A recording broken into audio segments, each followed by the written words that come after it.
pessoal, estamos iniciando mais uma aula de Física do cursinho preparatório para o Enem com o professor Edivaldo Júnior. Na aula de hoje vamos tratar com relação aos processos de eletrização, a forma como os corpos ou substâncias eles são eletrizados, ou seja, a forma como eles adquirem ou perdem cargas elétricas. Deixando bem claro que durante um processo de eletrização, as cargas elétricas que têm a propriedade de mobilidade, de se deslocarem de um corpo para o outro, são as cargas elétricas negativas, são os elétrons, tá bom? Tendo em vista que eles estão naquela região do átomo, que chamamos de eletrosfera, e com isso eles têm uma mobilidade, uma facilidade de se deslocarem de um corpo para outro. Vamos tratar aqui com relação aos três processos de eletrização. Processo de eletrização por atrito, por contato e por indução, mostrando as características e a aplicabilidade de cada um desses processos.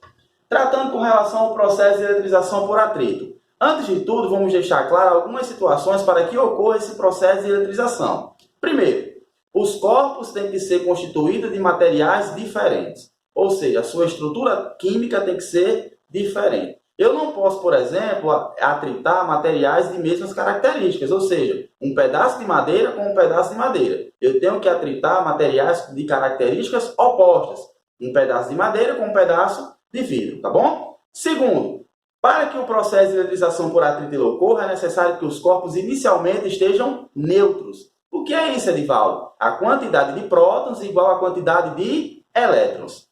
Atendendo essas condições, nós podemos aplicar o processo de eletrização por atrito. Conforme podemos observar aqui na nossa primeira ilustração, temos aqui um bastão de vidro e um pedaço de lã. Inicialmente, esses dois corpos estão neutros, quantidade de elétrons igual à quantidade de prótons. No entanto, ao atritar, ao esfregar o pedaço de bastão com o tecido, o que é que vai acontecer? Os elétrons do vidro vão passar para lã. O que isso quer dizer, Edivaldo? Que um material vai ganhar e outro vai perder elétrons, cargas elétricas negativas. Nesse caso aqui, ao atritar o bastão com o pedaço de tecido, a consequência que teremos é o quê? O vidro irá ficar carregado positivamente, porque perdeu elétrons, enquanto o tecido, o pedaço de lã, irá ficar carregado negativamente, porque ganhou elétrons. Observem que houve o transporte de cargas elétricas, o transporte de elétrons de um material para o outro, ou seja, do vidro para o pedaço de lã. Então, após esse processo, os corpos adquirem cargas com sinais opostos, com sinais diferentes. Lembrando que antes do processo, ambos estavam em estado neutro, tá bom? Quantidade de cargas elétricas positivas igual a quantidade de cargas elétricas negativas. No entanto, como o vidro perdeu elétrons e o pedaço de lã ganhou elétrons, ambos ficou carregados com cargas de sinais opostos. Conforme a gente pode observar aqui na imagem, Antes do atrito, vidro e o pedaço de tecido estavam o quê? Neutros. Depois do atrito, ambos vão ficar com cargas de sinais opostos. Se a quantidade de prótons e elétrons do vidro antes do processo não eram iguais, como ele perdeu elétrons, então vai ficar com a quantidade maior de prótons, ou seja, com a quantidade superior de prótons em relação ao número de elétrons. Como o pedaço de tecido estava neutro inicialmente, e após o processo, durante o processo ele ganhou elétrons, então a quantidade de elétrons é superior à quantidade de prótons. Consequentemente, ele irá ficar carregado negativamente, tá bom? Então, são parâmetros que devemos observar durante o processo de eletrização por atrito. Inicialmente, os corpos, para que haja esse processo de eletrização, têm que ser materiais diferentes, eles têm que estar neutros e, após o processo, ambos adquirem cargas com sinais opostos. Observando aqui um questionamento bem simples que a gente tem que refletir com relação a como ocorre esse processo de eletrização por atrito quanto ao transporte de elétrons. Mas, como saber qual material fica positivo ou negativo ao ser atritado? Ótima pergunta. Essa resposta está relacionada à tabela que temos aqui, que é a série triboelétrica, que define quem são os materiais que têm a propriedade de ganhar e os materiais que têm a propriedade de perder elétrons, tá bom? Observe que quanto mais próximo do topo o material estiver, ele tem a tendência de ficar carregado positivamente, ou seja, de perder elétrons. Quanto mais distante do topo ele ficar, ou seja, quanto mais próximo da parte inferior da tabela, ele tem a propriedade de ganhar elétrons, de ficar carregado negativamente. Então, se eu for, por exemplo, aqui, atritar a pele humana seca com um bastão de aço, com qualquer material constituído de aço, ao atritar, ao esfregar, o que é que vai acontecer? A pele humana seca vai perder elétrons, consequentemente vai ficar carregado positivamente, enquanto o bastão de aço vai ganhar elétrons, então vai ficar carregado negativamente, tá bom? Resumindo, quem estiver na parte superior, em relação ao outro, fica carregado positivamente, e quem estiver na parte inferior, em relação ao outro material, vai ficar carregado negativamente, tá bom? No processo de eletrização por contato, como o próprio nome já diz, é necessário que haja o contato entre os corpos. Inicialmente, esses corpos devem apresentar as seguintes características: um corpo carregado, seja ele positivo ou negativamente, e um corpo neutro, tá bom? Quando colocados em contato, vamos ver o que vai acontecer aqui. Na primeira situação, eu tenho um corpo carregado positivamente, ou seja, a quantidade de prótons é maior do que a quantidade de elétrons, e um corpo neutro, onde a quantidade de prótons é igual à quantidade de elétrons. Ao colocá-los em contato, o que é que vai ocorrer? Os elétrons do corpo que está neutro, né? O corpo estando neutro não quer dizer que ele não tem cargas elétricas, muito pelo contrário, há um equilíbrio, a quantidade de prótons igual à quantidade de elétrons. Então, em contato, o corpo carregado positivamente com o corpo neutro, os elétrons do corpo neutro serão atraídos pelos prótons do corpo carregado positivamente. Então, o que é que vai acontecer? Esses elétrons, ou boa parte dos elétrons do corpo neutro, irão se deslocar para o corpo que está carregado positivamente. Em consequência disso, como o corpo neutro perdeu elétrons, então ele vai ficar carregado o quê? Positivamente. Se eu tinha inicialmente uma quantidade de prótons igual à quantidade de elétrons e eu perdi, mesmo que seja uma pequena quantidade de elétrons, ele vai ficar carregado positivamente. E aquela quantidade de elétrons que chegou no primeiro corpo, que está carregado positivamente, não é suficiente para superar a quantidade de prótons. Então, nesse caso aqui, ó, aproximando o corpo carregado positivamente de um corpo neutro, os elétrons do corpo neutro serão atraídos pelos prótons do corpo carregado positivamente. Então, os elétrons eles vão passar do segundo corpo para o primeiro corpo. Consequentemente, o primeiro corpo vai continuar carregado positivamente e o segundo corpo, que estava inicialmente neutro, como perdeu elétrons, vai ficar carregado positivamente. Então, nesse caso aqui, ó, antes do processo, eu tenho um corpo carregado e um corpo neutro. Após o processo, eu tenho os corpos carregados com cargas de sinais iguais. Ao contrário do que acontece no processo de eletrização por atrito, que depois do processo eu tenho corpos carregados com cargas diferentes. No contato, não. As cargas serão iguais, tá bom? Os corpos irão ficar com cargas de sinais iguais. Segundo exemplo. Antes, um corpo carregado negativamente com um corpo neutro. Em contato, o que é que vai acontecer? Os elétrons do corpo carregado negativamente serão atraídos pelos prótons do corpo carregado positivamente. Observem, gente. Sempre quem se transporta de um corpo para o outro são quem? Os elétrons, as cargas elétricas negativas. O movimento são sempre dois elétrons. Então, na segunda situação, o corpo que está carregado negativamente vai transferir elétrons para o corpo que está neutro. Se ele está neutro e recebeu mais elétrons, então ele vai ter um excesso de elétrons. Então, o segundo corpo que estava neutro vai passar a ficar carregado o quê?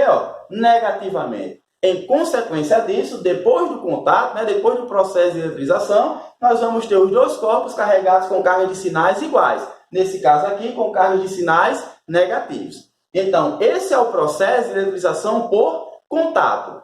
Primeiro, eu tenho que ter um corpo carregado, seja ele positivo ou negativo, e um corpo neutro. Em contato, os elétrons se transferem quando são atraídos pelos prótons. Em consequência disso, após o processo, eu vou ter dois corpos carregados com cargas de sinais iguais, tá bom, galerinha? Essa é a característica do processo de eletrização por contato. No processo de eletrização por indução, é aquele processo que ocorre apenas por meio da aproximação entre os corpos. Nós temos o quê? Um corpo carregado, seja ele positivo ou negativamente, e um corpo neutro, que nós vamos caracterizar como induzido, que será o corpo que está neutro, e o indutor, que é o corpo que vai estar carregado, seja ele positivo ou negativamente. Lembrando mais uma vez que é um processo que se dá apenas por meio da aproximação. Não há o contato entre o indutor e o induzido. Conforme a gente pode observar no nosso primeiro exemplo. Nós temos o corpo A, que é o corpo que está carregado negativamente, que é o indutor, e o corpo B, que está neutro. Ao aproximar esse corpo carregado negativamente do corpo neutro, de acordo com a lei de Dufay, que diz que corpos carregados com cargas de sinais iguais se repelem, enquanto corpos com cargas com sinais contrários se atraem. O que é que vai acontecer? O indutor ele vai atrair as cargas elétricas positivas para aquela extremidade mais próxima, enquanto isso ele irá repelir as cargas elétricas negativas para outra extremidade. Então, o processo de eletrização por indução ele é caracterizado por fazer a separação entre as cargas elétricas positivas e as cargas elétricas negativas em um mesmo corpo, apenas por meio da aproximação de um outro corpo que está carregado, seja ele positivamente ou negativamente, como aconteceu no nosso exemplo, né? O indutor que está carregado negativamente, ele teve a propriedade de separar as cargas positivas e negativas, atraindo as cargas positivas e repelindo, né, afastando as cargas elétricas negativas. Vamos tratar agora de um exemplo que a gente vai utilizar o indutor carregado negativamente e o induzido que está neutro, ou seja, a quantidade de prótons igual à quantidade de elétrons, cargas elétricas positivas e cargas elétricas negativas. No entanto, ao aproximar, o que é que vai acontecer? Como já foi visto no exemplo anterior, os prótons serão atraídos para essa região, enquanto os elétrons serão repelidos. No entanto, nós vamos criar um caminho de fuga para esses elétrons por meio do aterramento. Nós vamos colocar em conexão à Terra e o material, né, o corpo que está neutro, um material condutor, por exemplo, um pedaço de fio que pode ser utilizado como o aterramento, o famoso fio terra. Vai ser o caminho de fuga para os elétrons. Lembrando que a finalidade do fio terra, né, do aterramento, é fazer com que haja o recebimento ou a doação de elétrons por parte do corpo, tá bom? Vai depender de quem? Do indutor, que vai fazer com que os elétrons sejam repelidos ou aproximados. Então, nesse caso aqui, criamos o fio terra foi estabelecido, e o que é que vai acontecer?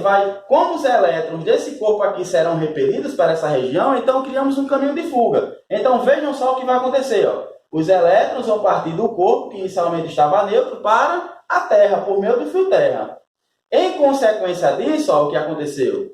Como houve a perda de elétrons por parte do corpo, o corpo vai ficar com excesso de prótons. Consequentemente, ele irá ficar carregado positivamente. Agora vamos retirar esse aterramento. Tirando o aterramento, agora o corpo ficou carregado positivamente, agora vamos afastar o indutor. Afastando o indutor, ele vai continuar o induzido carregado o quê? Positivamente, porque houve aquela perda de elétrons por causa do fio terra, por causa do uso do fio terra. Ok? Ó, afastando cada vez mais, tá bom? Então, esse é um exemplo aqui utilizando o aterramento, o fio terra, que é um caminho de fuga para os elétrons. Lembrando que esse fio terra ele vai servir tanto para perda de elétrons do corpo, como também para ganho, tá bom? Em relação à Terra, tá bom? Olha só o exemplo aqui, ó. O induzido, não é? Que é um corpo neutro, ele vai ser atraído os elétrons para essa região aqui, em razão do indutor estar carregado, nesse caso aqui, positivamente, enquanto os prótons serão repelidos para essa outra região, ok? Nesse caso aqui, ó, qual vai ser o resultado do induzido? O induzido vai se conectado a um fio terra, esse induzido ele vai ficar carregado negativamente. Por quê? Como essa região conectada ao fio terra vai ficar carregado positivamente, então subtende que há necessidade do recebimento de elétrons vindo da Terra para o objeto. Se ele está neutro e recebeu elétrons, então ele vai ficar carregado negativamente. Ó. Se o indutor for negativo, elétrons serão repelidos através do fio terra. Assim, o induzido ficará eletrizado positivamente, pois perdeu elétrons para a Terra, que é o nosso caso do exemplo anterior, não é? Olha só o que foi que aconteceu aqui, ó, nesse caso. Ó. O corpo B, que é um induzido que estava neutro, perdeu elétrons para a Terra, porque a extremidade onde houve a repulsão dos elétrons estava conectada ao fio terra, perdeu elétrons, então ele ficou carregado o quê? Positivamente, que é o que demonstra essa situação, não é?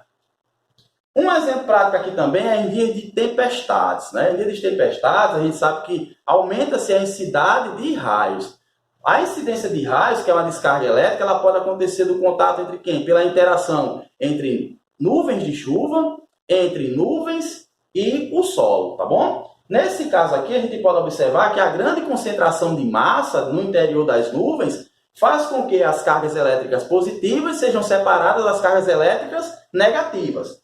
Observe que as cargas elétricas positivas ficam na parte superior, enquanto as cargas elétricas negativas ficam na parte inferior da nuvem. E a interação com a Terra? Na Terra também nós temos um ambiente, né, a superfície neutra, com a quantidade de prótons igual à quantidade de elétrons. No entanto, essas cargas elétricas na parte inferior da nuvem vão influenciar as cargas elétricas negativas que estão na superfície da Terra, fazendo com que elas sejam deslocadas, Edivaldo, porque os elétrons que estão no interior da Terra serão deslocados, porque vai ocorrer a repulsão.